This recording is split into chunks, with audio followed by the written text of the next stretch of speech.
I'm not gonna lie to you, it is way past my bedtime, but I just want to know, how are you doing? I'm not okay. And the world's always been on fire, but lately, is it just me? I feel like the situation is very dim. I'm going to tell you exactly what messed me up is the fact that I saw the video of Charlie Kirk's assassination. It messed me up. And to be fair, my husband told me about it when it happened. I don't think it was the same moment, but I think it was later that night. And I was like, who's Charlie Kirk? What did he do? And once he showed me the video, like TikTok videos of him, I was like, oh, I've seen this man. Excuse me. I need to put on my little lip gloss because one thing I'm going to do, the world may be on fire, but my lips will never be dry. He showed me the video and I was like, oh yeah, I've seen this man on TikTok. Like, what do you mean he's dead? He was like, yeah, he was assassinated. And listen, this is not a political channel. I'm not on here trying to defend anybody, but I've seen like random videos of him just on TikTok, always tussling with someone. I guess that's exactly what he did. He held these debates where people could kind of come up to the mic and just talk about whatever topic. And some of the topic that I've seen, to be fair, he was always defending women. I didn't really know him like that, but my husband told me he was shot and he was like, you don't want to see the video. And when someone tells you you don't want to see something, suddenly you feel like you want to see it. So I was like, oh, let me see it. Let me see it. Rookie mistake. I don't know why I thought I would be okay seeing the video, but I'm not okay. But my mom always said, you don't carry your problems, okay? I'm not okay. Like, it really hit me. I don't know why I did it to myself seeing that video, but it really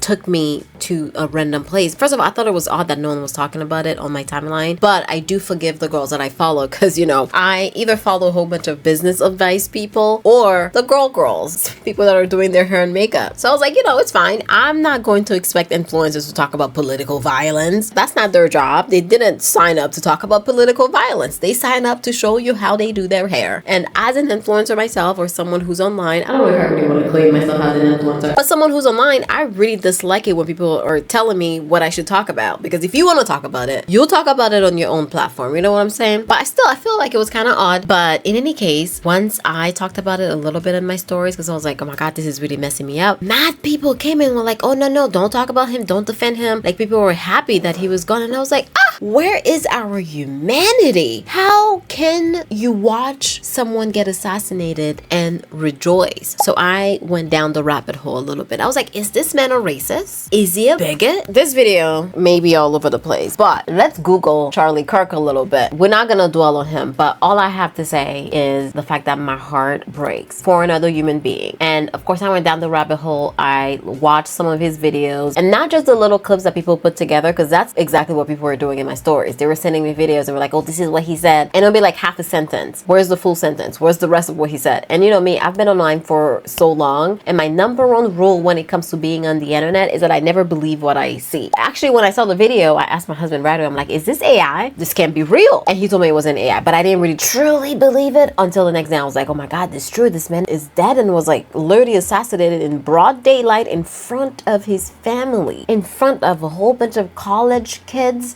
What? Anyway, so I saw the video. It messed me up. I went down the rabbit hole to like really get the full context of who this man really was. And there are some things that he says I don't agree with, and there are some things that he said I agree with. So I'm like, I really don't know where I fit in when it comes to him and his ideologies. And he was a conservative. Let me just search him up before I give you misinformation. Wikipedia. I don't know if you want to do Wikipedia. He was an American right-wing political activist, entrepreneur, and media personality. He co-founded the conservative organization Turning Point USA in 2012. I didn't know he wrote books. Published a range of books and hosted the Charlie Kirk Show, a talk radio program. Oh, he's one of those MAGA people. I see why people didn't like him now. But you know what? There's a lot of things that he said that made sense. It's very confusing to me. But in any case, I don't care who this man was. All I know is that I don't think it's right that for someone to get assassinated, period, but also not right the way that he was gone. I don't know. It just did something to me. You could see his soul leave. I don't know. Maybe it's because I've been going back to church recently and I've been in my own feelings on my own faith walk and my own journeys. I've been taking it slow. I've been taking in the world, seeing the world in a different way. My perspective has been changing on a lot of different fronts, and maybe that's the reason why it really hit me so deep, like just seeing someone else. Like I said, this has been messing me up. It's been messing with my mind, y'all. And then on top of that, there was a school shooting. What is happening? This is why I'm asking the question, are we okay? Because as much as I know we usually get bombarded with a bunch of information, and it's almost like that's the way of life now. So if you're not able to compartmentalize, if you're not able to do that, then it would just really affect you. And I think that's probably why I'm feeling so overwhelmed and just sad. I feel really sad when I look at the state of the world. And part of me just wants to crawl under my desk, dig a hole, bring my babies with me, and just stay there. And the other part is like, well, what is the alternative? Like, I can't really do that. I can't just admit defeat and give up. So it's like you have to push through, you have to share your message, you have to at least be a guiding light in this world. Otherwise, who is going to win? You can't let AI win. That's something that's really been messing me up. And I actually feel like the school shooting, no one talked about it. Let's search this school shooting. As Evergreen community continues to recover following the shooting on Wednesday, September 10th at the high school, authorities are sharing more information. On September 11th, they said they now believe many more people could have been hurt if not for some of the safety measures the school had in place. Is that so? Such as locked doors and the quick action of staff and students. What happened? So a 16-year-old student at the high school took a revolver and lots of ammunition to school. The student waited until around lunchtime to start shooting. Oh my God. He reloaded his handgun multiple times as he made his way through the school looking for targets.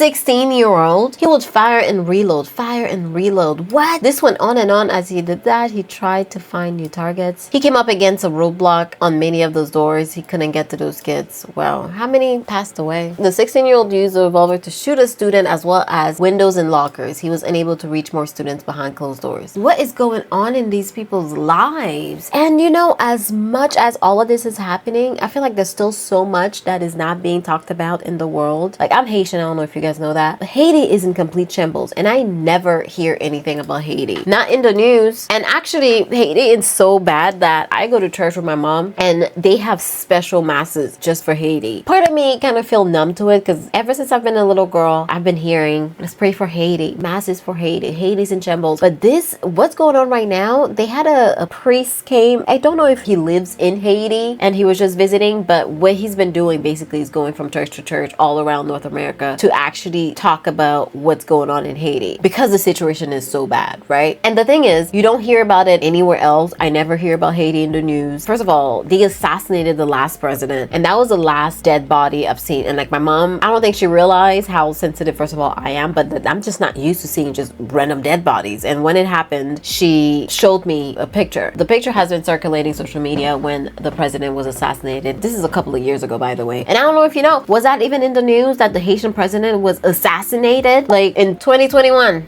He was just assassinated at his home residence, and of course no one saw what happened. Can you imagine? And my mom just casually showed me the picture, and she was like, oh, I didn't know it would affect you. Like, this is the state of the world, y'all. Haiti is in the grip of an intensifying humanitarian crisis driven by extreme gang violence, political instability, and severe food insecurity. And that's another thing that people don't talk about. Like, in 2025, people are literally dying of hunger in Haiti right now. It's actually crazy. It makes me so sad. It really just breaks my heart. It makes me so sad. I don't even know. I don't know where to put my sadness. That's probably what's killing me. I don't know what to do with it. That's probably why I've been super emotional. And one of the reasons why I've been going back to church, because I'm like, I just can't find comfort in this world. And obviously I find comfort in in my babies. I just see the pureness in their eyes. I see the angels that they are. Like, kids are blessing, man. And as much as they bring me comfort, at the same time I look back at them and it makes me even more sad as a mother, because I'm like, they are going to grow up in this world and I can't protect them. I can do the best that I can right now, but they're gonna have to find their own ways. And this world is pretty crazy. The ideologies in this world is crazy. There's a lot that I don't agree with, and there's nothing I can do about it, right? So as much as they bring me comfort, it still brings me sadness knowing that my poor babies are here and they have to deal with everything that's going on in this world. But yeah, I've been going back to church. Actually, I've been going since May because I just felt really overwhelmed by life. But as I've been going back, it's the only place that I find comfort these days. And every time I go, y'all, it's crazy. It's just been every single time I go. It doesn't matter what church I go to. I could go to a Haitian church. I could go to a white person church. It doesn't matter. And I've been like church hopping too, just trying to find where I fit in and where I want to go. I do enjoy the Haitian church because it's more of a cultural thing. Like, I go with my mom and it just really takes me back to like more of my childhood. It's the first church that we started going to when we moved here in Canada. That church is a little long, okay? The services are like 2.5 hours, and it's like, I gotta go home, I gotta make dinner. It's a little long. So I alternate, and I'll go to like a church that's close to the house, or maybe kind of find a new church, because I'm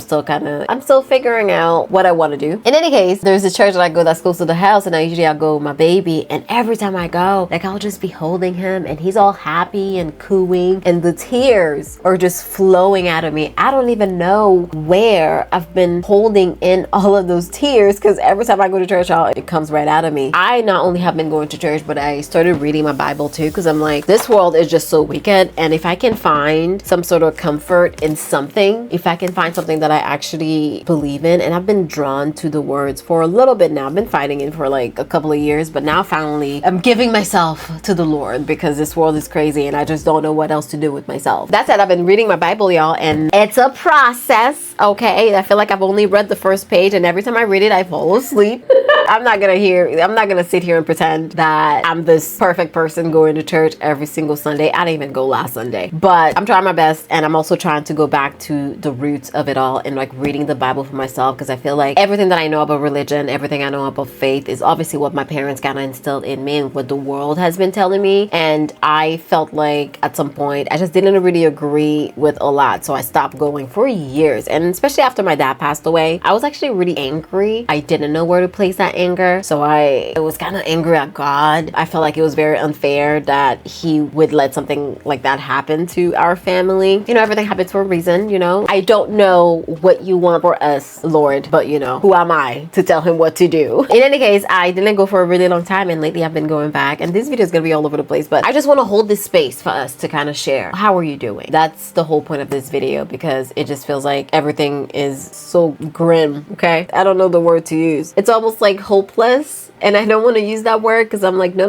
that means I'm giving up. But at the same time, there's a lot of beautiful pieces in my life, like my coaching program, my clients. I love that piece. That just lights me right up, and I can't wait to get out of bed and just teach and guide and tell people everything that I know about this whole space on how to be a creator, how to make money out here, how to share your message with the world and earn a really good living from it. Like, I'm so passionate about that, so I'm like, yeah, move forward, let's be positive. And then at the same time, I'm like, oh my goodness, it's hard to move with a positive attitude. I mean, if you're not careful, you can definitely slip into the darkness. I'm really happy that I'm exploring this new journey. At the very least, it's keeping me busy, and I just really reduced my social media intake, and I've been doing that all year, but now more than ever, like, I just can't scroll online. For example, that video of Charlie Kirk, why was it online for so long? Like, I literally need to talk to somebody, because I saw it the night it happened, and I think the next day my niece, who's 15, ended up seeing the video a full 24 hours later. Like, why is this video still online? And I just kind of wonder how many people have seen that video who shouldn't have seen it. For example, she's 15 years old, and you can't restrict the internet as much as you think you can as a parent. I don't know, I'm all over the place. It's really messing me up a little bit. And I know people are saying you shouldn't mourn someone like Charlie. He was a bigot, he was racist. Personally, with all of the videos that I've watched, because I started watching a whole bunch of videos, I started going down the rabbit hole, like I said, because I wanted to get the context of, is this man really a racist? And I wasn't offended by a lot of things that he said. There's things I don't agree with, but I wasn't personally offended, and I didn't really feel like he was a racist. I feel like a lot of his words were taken out of context, and people will like do these compilations to show how terrible of a person he was, and I'm like, I've actually saw the full clip in this particular clip that you're sharing, and that's not what he said. So anyways, people are saying you shouldn't mourn someone like that, but I'm like, you know what? I don't think so. I think we can all grieve in different ways, and if you don't feel some sort of way, that too, but there is a strong boundary line when someone's trying to tell me how I'm supposed to feel about a situation. And I can tell you, seeing someone die will never sit well with me, and it's probably because I lost my father, but I keep thinking about his kids. See, every time I let my mind go there, when I think about his family, they've watched him die, y'all. Like, how can that not hit anybody? How can you go on the internet and laugh about something like that? I really feel like maybe we should start thinking about how we're doing up there. Like, are we truly okay? And like, have we seen so much that we're so detached from our own humanity at this point? Anyways, you know what? Like I said, I am way past my bedtime. I'm going to go to sleep. I'm going to take off my makeup. Okay. I had a really long day of work, but I just really wanted to, like I said, to hold this space and check in with everyone. It's easy to pretend that nothing's happening and it's just smooth. Let me just stay in my niche. Let me just talk about hair and makeup or New York Fashion Week or whatever type of content the girls are putting out right now. But at the same time, I just feel like there's so much real shit that's happening that we choose to just not talk about. Like, are we actually okay with all of this, or are we just pretending? This is a very random video. I don't know what I'm gonna title it. I don't know what the thumbnail's going to be. Typically, you know, I figure these things out before I film, but I was just like, you know, I'm just gonna turn on the camera and talk, because I really miss the old days of YouTube where we sat down and chat. And to be fair, it's my fault as a creator, because I need to hold that space if I want us to have those lighthearted conversation and just kind of talk. Because I mean, like I said, I grew up on YouTube, and I always say this, YouTube is my happy place. As much as a lot of creators are scared of YouTube, I'm like, YouTube is the platform where you can actually build connection with people, okay? If you're not in YouTube, I don't know how deep you can really go on social media, as in short form content. But in any case, I used to just come on here and talk about whatever I'm feeling. Not so much like going deep into like what's going on with my family, but like it was a space that I could talk through whatever may be going on, and we can have a good little conversation and chat back and forth. Especially now with how social media has evolved, at least it feels like it's a little bit more difficult to do that, where people aren't interested so much as that. You just want to get value and get out of the video. It has to be quick. It has to be edited in a way that is super stimulating,